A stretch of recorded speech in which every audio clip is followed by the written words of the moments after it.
saying? It looks like 2 trees are down in the neighborhood. You know what I'm saying? Something is smoking down the block, but I'm going to let y'all see this. 2 trees are down in the neighborhood. It's kind of slowing up traffic. The electrician and stuff. Oh, okay. So that's what they're not coming in. And he said he ain't not coming in until next week. So they're probably on their The other way. tree, yeah. Right there? Mm-hmm. Kind of like held it to not get touch the fence. So that's what's going on. That's why y'all got no I'm power. going to go down to St. Myers first. Fort Myers. All right, it's your boy Shorty Roc reporting live from Hurricane Ian. As you can see, the winds is blowing crazy.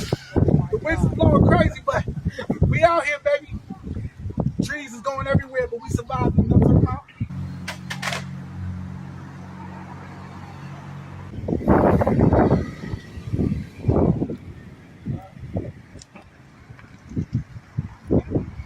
Countless trees have